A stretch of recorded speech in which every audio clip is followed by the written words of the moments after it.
curious, Laila, just now you mentioned a lot about how you had to bring food to the table and to fend for yourself and the kids, right? So, but how do you really felt then? What was the personal journey that you went through? Afraid. Of course, definitely afraid, because where is the money coming from? And I was just starting my business, right? Okay, so if we go back, I never wanted to get married. And my father was like, what do you mean by you don't want to get married? You have to get married. I said, oh, I want to have kids. So they were very worried about me. So when I wanted to get married, my father was so happy. And so when I decide to get married, so when I get divorced, I will do that on my own. I didn't want to. I was alone. I did it all by myself, right? I had 3 best friends at that time. Nobody knew. For 2 years, I would go out. Nobody knew, because what can they say? Oh, poor you. How can we help? Of course, people are going to help you. They're sincere, but they also have their own stuff to deal with. You know, I don't want to be a burden to anybody. I brought this to myself. And somehow, somewhere, I know that I'm going to get out of this. I don't know how, but I will.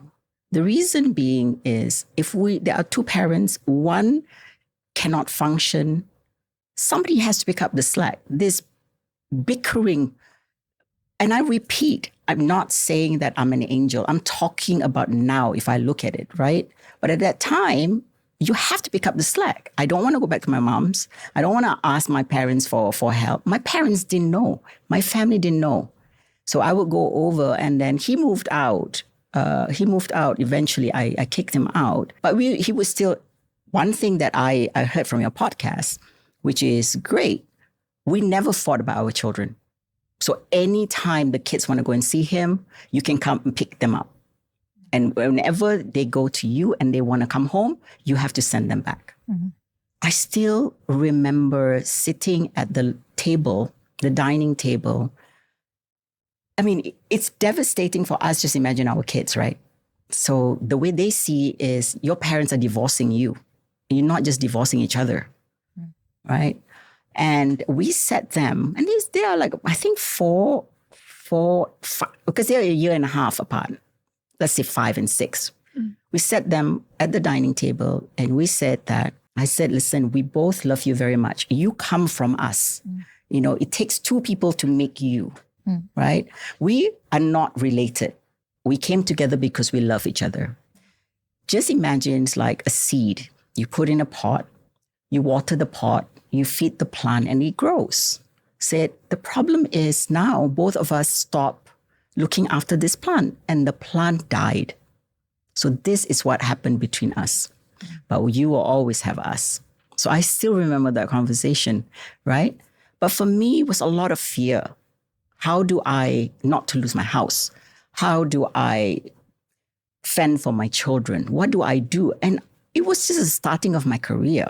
And I don't have a basic salary. So if I show up, I make money. If I don't show up, then what? Right? So I gave myself, there were times that I wanted to break, but I couldn't. So I kept myself busy, right? Busy. And also there were moments where I would cry, but I would never do it in front of my children. Nobody sees it. I'll go out with my friends and, we have a great time. I go to my client, and if I have a bad night, I didn't sleep or whatever, and you see me, I go like, hi, good morning, how are you? I don't bring my problems at work. There are space and compartments you can put, right? Because people don't pay you to hear your sorrow, right? But I gave myself a limited time. For me, it's 3 days. I give myself to cry and feel sorry for myself. And then I say, you know what? Get up, dress up, show up. So that's where the term came with. I love that mantra, actually. Yeah. I love it. And yes, can you repeat that? Get up, dress up, and show up. But for me, a lot of people say, oh, how did you come up with that? I said, listen, it was not even a thing in the head. Yeah.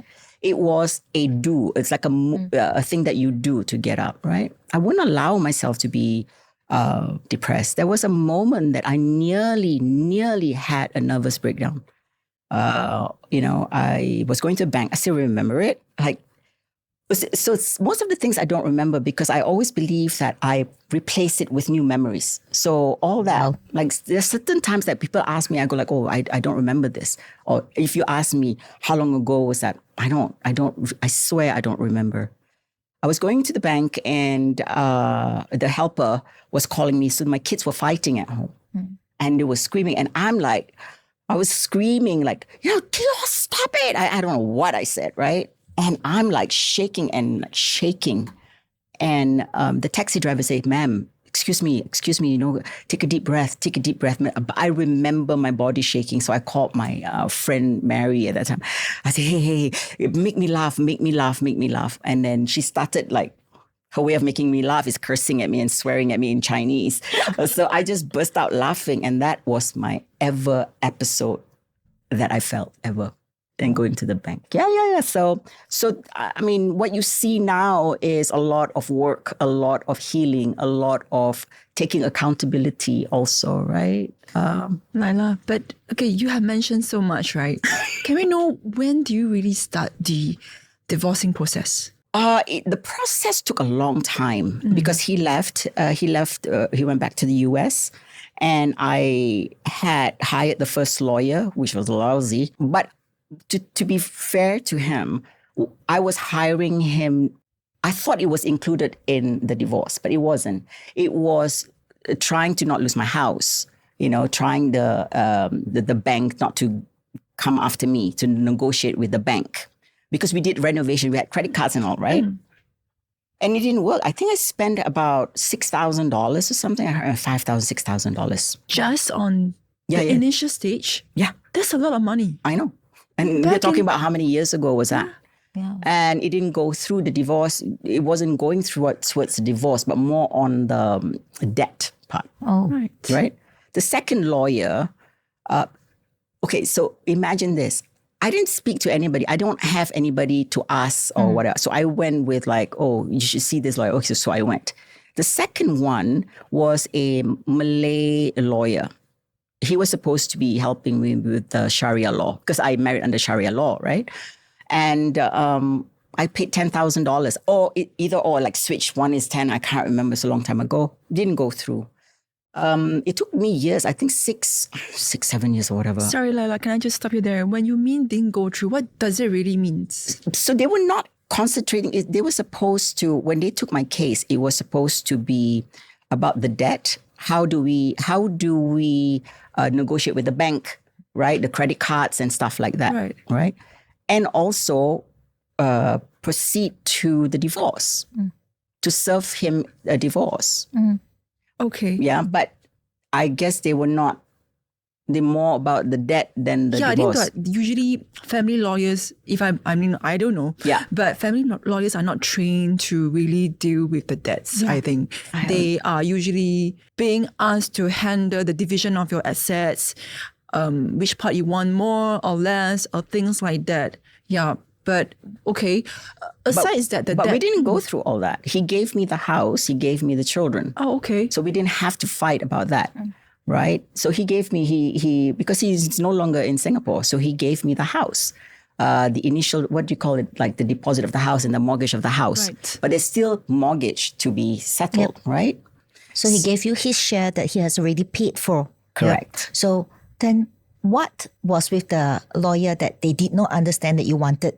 I wanted a divorce. We needed to have a divorce, right? Because we no longer, when he moved out, he lived on his own for a year plus 2 years before he went back to the States. So technically in Sharia law, he looked at me and he said, I divorce you, I divorce you, I divorce you. That means you're divorced. Yes.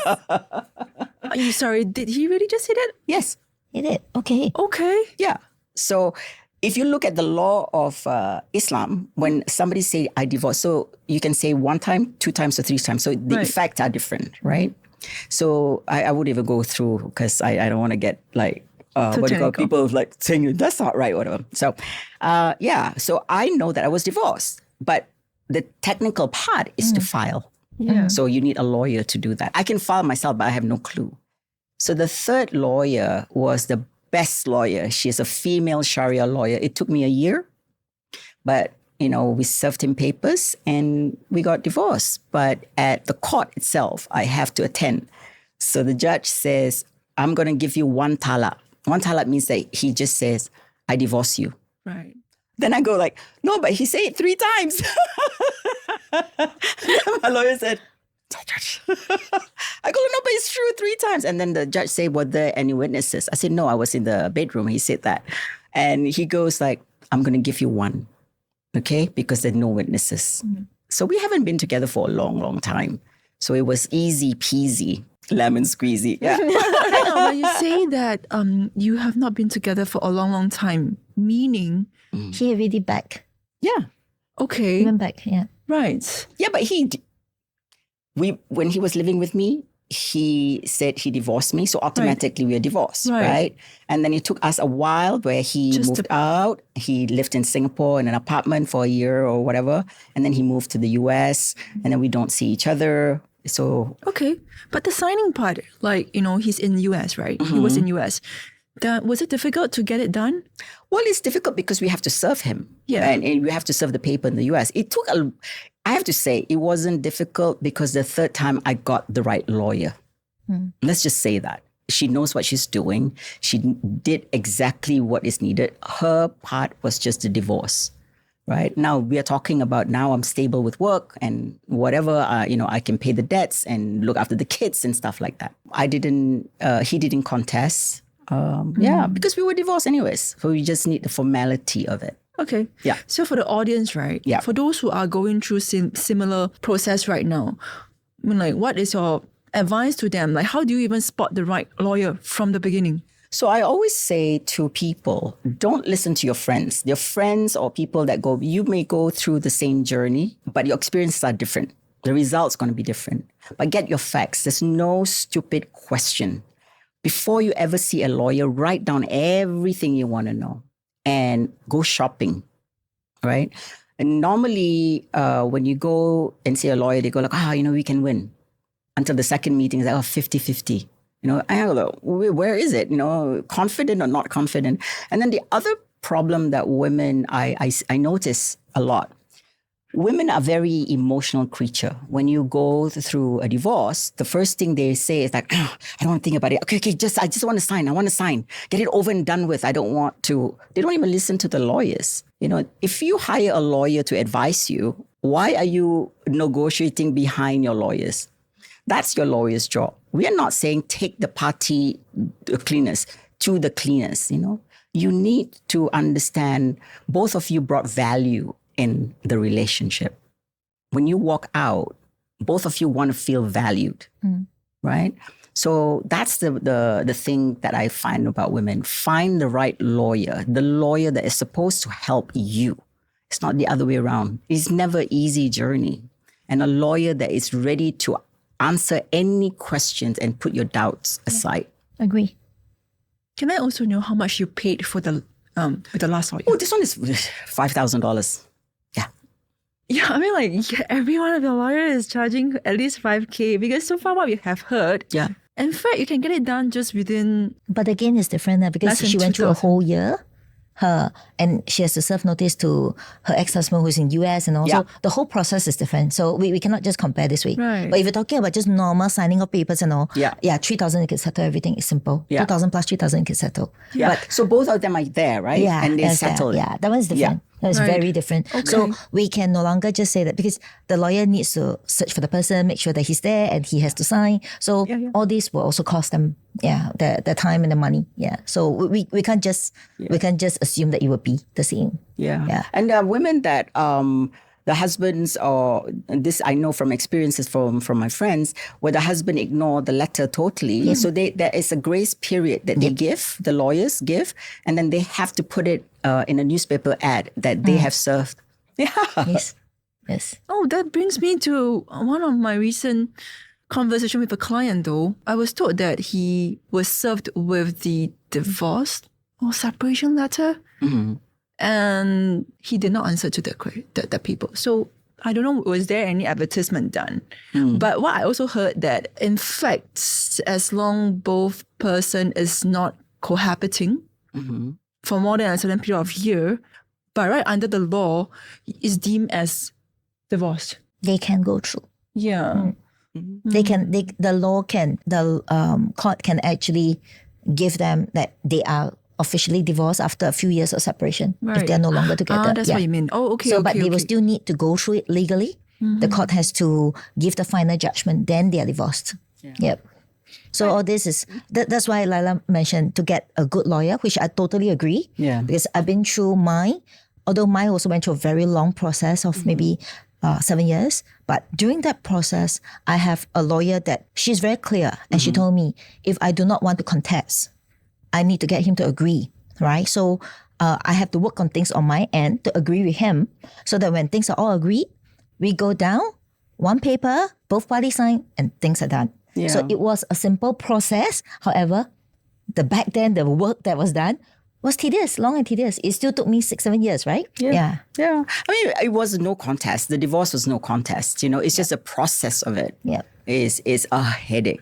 The emotional of it. Yeah. I didn't care. Honestly, I didn't care. But I needed, not because I want to get married again. I just needed it to be, let's just end this, because then it's easier instead of hanging around, you're divorced. I know I'm divorced, but I need a piece of paper. Let's just do the process and let's move on. Yep. Right? It is also a sign of moving on for us. Yeah. We wanted just, it has to be clear. I don't want to just, you move out, I move out and that's it. Right. Maybe people from the olden days, they feel that it's normal, it's okay. Right. But for me, I'm not. Let's make it black and white. Yeah. Anyway, in a marriage, in the first place, it was black and white. We had to, okay, let's put it a bit more civilized. We had to sign on the paper.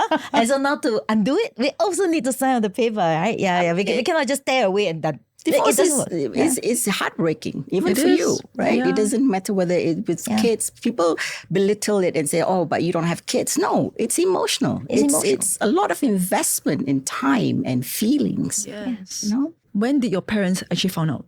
Oh, after 2 years. 2 years after he moved out. 2 years. It's been 2 years. So casually, I said, they said, where is he? I said,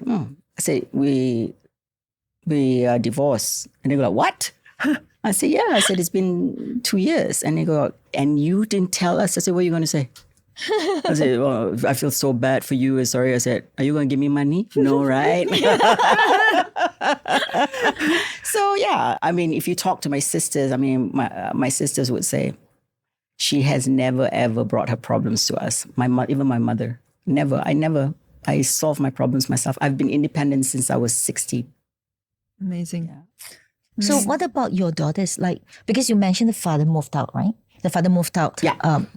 And then after he stayed in Singapore. So during that time, he still comes to see your daughters? No, he takes them. Like we share custody or whatever. And that's one thing that we were very, very good about. We don't fight. I mean, fight among yourselves. Why are you going to divide the children? They're already having a hard time. Yes. That's your bickerness remains with you. Yes.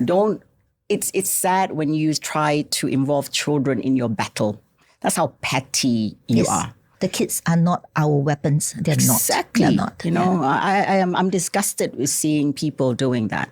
You are an adult. Like, as you realize it too, you're an adult. Yep. Every time you poison them, it's a lot of undoing. You have to restart again and stabilize them again. Why your stuff and your husband's stuff don't work. Deal with that. Get over it. Yep. Eventually.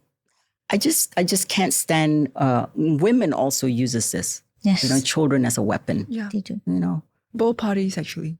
It's tiring. So after that, right, because you said that he went back to the States. Yeah. So does he still maintain the relationship with your girls?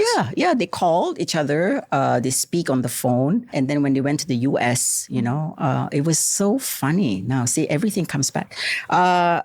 So they were at their grandmother's house and they haven't seen their father for a long time. I can't remember how long. And he was coming to see them at his mother's place, and they were so scared to tell me. And my sister called me and said, hey, because my sister lives in the US, and she goes like, oh, they're so scared to tell you because, your ex is coming, and they feel that you feel that they betray you. Oh, how stupid are they? My God. So I had all this phone call with them saying that's your father. Yeah. So what most of us don't understand, the relationship of girls with their father has to be intact. Because if they have bad relationship with their father, the men that they encounter will be not such great men. So you have to, not everyone, but this is, proven in psychology and stuff like that, right? In research. So I said, listen, your relationship, that's your father no matter what. So I said, don't be silly. It's Christmas. He wants to come and see you. Good for you. So, but till today, they talk on the phone. So how old were they when they were very fearful that the father is coming to visit? Oh, that time, I guess they were like, Bianca was probably 17, 18. Teens. Yeah. Xavier was 21, probably. Oh, okay. No, sorry. Bianca must be 19, and then Xavier was 21, because I sent Xaviera after her college to the US States. University. Yeah. I see. Yeah. Oh, so they have not seen the father for many years. Okay. Yes. Yeah. Okay. I'm curious about the part where you mentioned if someone didn't have good relationship with the father. In fact, I'm one of them. But please don't take me like I'm not the expert here. No. I mean, I'm trying to relate and resonate. I looking back at my past relationships, they are not that great. I mean, What is not great? I don't know. I mean, looking at my first relationship, this person is a very aggressive person, gets physical as well. So, but the next one was not like that. But it's like, I'm trying to just reflect here. Mm-hmm. Yeah, this makes sense. No, please don't take my word for it. But it is something that is, I guess, most girls would want to have. Because their father is the very first man that they idolize. Because my father, that's the hero. So when your relationship, if you make the relationship sour, so they will try to find replacement. And a lot of time, the man that comes into life becomes it's almost like a subconscious mind. Yeah, I feel. So a lot of people that I met, they told me the same thing. Like my girl, when the father left them, when she was very young, when the father left the house. So when they see my male friends, they will find many ways to play with this uncle. One attention from this uncle. Right. Yeah, one attention from this uncle. That's where I find that, because my girl is, she's pretty much an introvert. So I find it very rare where she approach somebody and wants attention. Very rare. So when I saw that and I knew something is not right, and I could tell. So I actually sent my kids to the child psychologist, to get them to open up, to talk about it. So although I've never stopped my kids, never for once, I never stopped the kids from meeting the father. The father wants to come. It can be 24/7. I say any day, any time, so long as the kids can see you, go ahead. Good. Yeah. So because that's the father, right? Nobody can replace this relationship between them. Nobody should. Yeah. But unless the one parent is sick in the head, abusive or whatever, then that's no go. Yes, that is totally different. Yeah. Okay. Then Kathleen, I have questions for you though. Like you have been dealing with many kind of cases, especially for Muslim. I think you have a recent case to share with the audience. What are the process like? Especially when do they, if they have a home to sell or to divide, when do they start? Like, okay, I know Syariah Court, they actually provides, I mean, you guys have to receive the decree, right? Then that is where the document will state the division, how much goes to you and how much will go to your ex-partner, things like that. So by right, what I understood so far is that if let's say you owns an HDB flat, HDB will not accept that you want to sell back to them or to the open market until you receive this paper. Okay. Right? So that's what you're trying to ask. Okay. Yeah. So if we talk about the whole process on when they can start to deal with their home, the matrimonial home. So first of all, of course, they need to have the final judgment and where the court decree will state exactly the exact percentage of the division.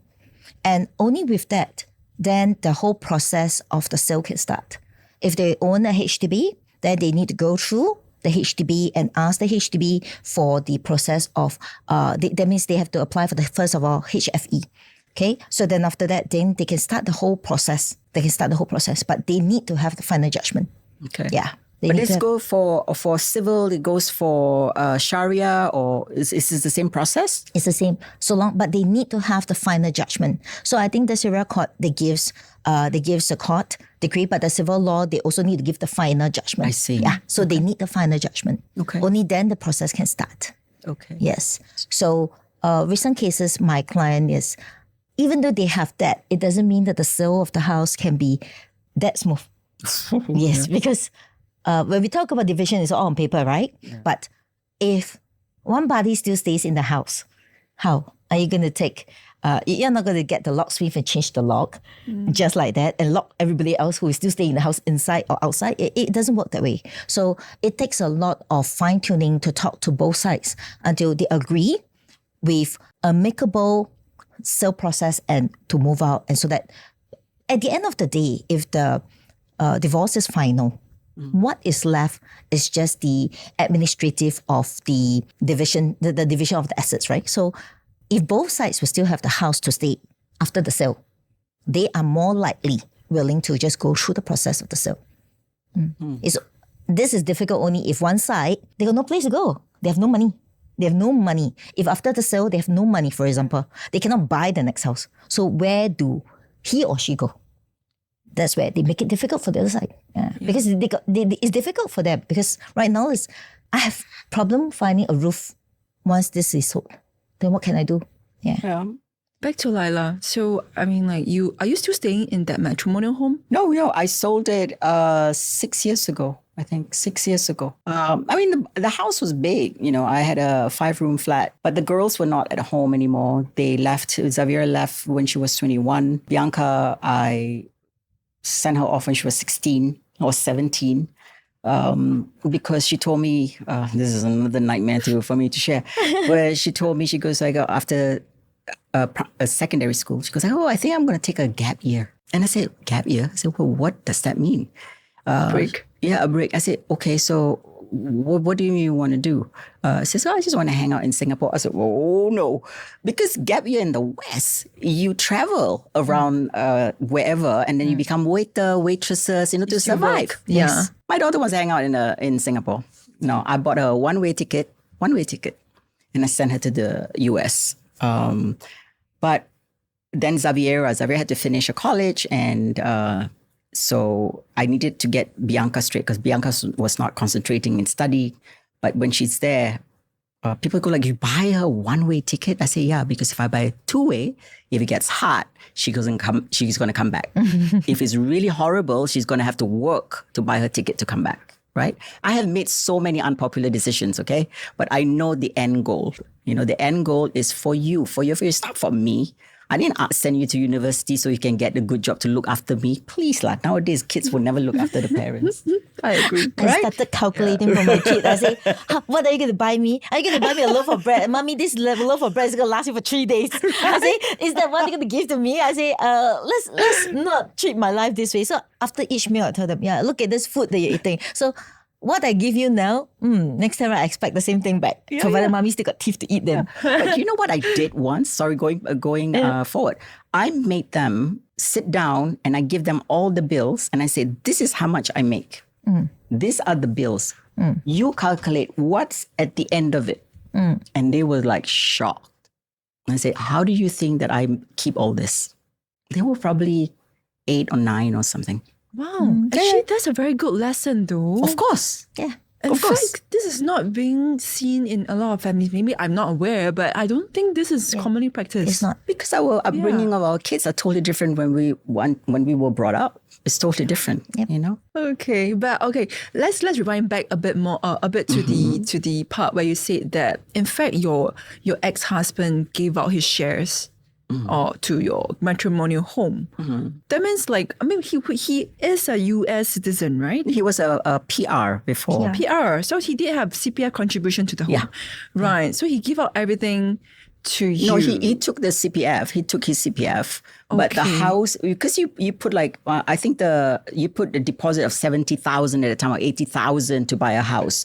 They take out from 10%, your, yeah. So they take out from your CPF, right? Because at that time he was working. So they took that and then it remains there. But if we are divorced, you're supposed to put the money back into his CPF. But he has given up his citizenship and he didn't want it. So he gave the house to me, which is fair, I think. So when he mentioned that he's giving up, was it in writing? Yes. So it declared to the court, and the court, Yes. so the HDB just take actions accordingly. Yes. Okay. Yes. Yeah, they can give Yeah. it to you. My ex gave his part of his CPF that was in the home to be given to me. Yeah. Yeah. Okay. It can be okay. given to you. So all this, the lawyer will actually advise you. Yeah. Then have a lawyer that you talk to, and the lawyer will tell you exactly what you can ask for. Yes. If there is no physical cash that your ex-partner has, they can give you in their CPF or the other form of assets. Yeah. Because otherwise, it's where would the money come from? If you need to house the kids, you need money for livelihood. Yeah. So for the kids, there is the part of maintenance for the kids. Alimony is for the wife. So if the wife is working, alimony in today's context can be just a nominal fee of $1. But for the children, you got to feed them, you got to maintain them. And that portion can come from many ways. It can be a lump sum, it can be a month-to-month. You know, it's interesting when you say $1 because we had where we do Gallup events, and one of them is having experts to come and talk. And the financial advisor, she went through a divorce. So she says, no matter what, you still have to ask for $1. If you don't want that money or whatever, ask for $1 because you can always go back to court and ask for more. If you don't ask for anything, there's no way for you to go back. Correct. Right. Yeah. So not many people will go like, whoa, we Oh, didn't yes, know yes, I this. heard of that. Yes. But I forgot what was the reason. The lawyer Okay. did advise us that because financially now you are taking care of your kids, your house and all, Yes. but because that is where I can work. What happens if I'm not well Right. and income stops? Right. So does it mean that the maintenance for the kids remain the same? Because I can't. So at that point, I need to get some financial aids for myself as well as for the children. That is where you can go back to the court and ask for more. Yeah. So this is great, right? So you give what you know, and then if I'm going through it, I listen, right? And I'll jot it down and I'll ask my lawyer. But I don't take your word and go like, Yes. okay, it's wrong. There's laws. Yes. Lawyers are trained. Yes. And you've got the right. To me, it's like if you're paying somebody, you got the right to ask any questions. Yes. They're working for you. Don't be scared. Being fearful of somebody you pay to do the job for you is a wrong mentality. Yep. And for audiences out there, if you are not confident on your own to go to the lawyer and then to ask the questions, grab your best friend, grab your family, just one person who is logical, because you may not be logical anymore at the point. Get somebody logical to go with you, sit down with the lawyer. It can be a free consultation of 15 minutes or a paid consultation, depending, but at least somebody is there to help you to go through the logical thinking process. If you're not able to do it on your own, you are not alone in this world. You still have got people around you. Yeah. Get help. Yeah. Get help. Write it down. Yeah, write it Write down. it This is down. important. Yes. Write the list. Yeah. For some of you that don't know about us, we actually do have a platform as well. Yes. Outside of this podcast. So Kathleen and I, we do provide consultancy, advisory to some clients who have to do with divorce. We are not on the legal side, but we are on the real estate side. So if you need help and if you don't want your family members to actually be involved, you can speak to us. You can speak to us. We can always direct you to the right person. At least speak to somebody who can understand what you're going through at that point, and then direct you to the right person to really help you in the areas that you need help. Yeah, I think that's important.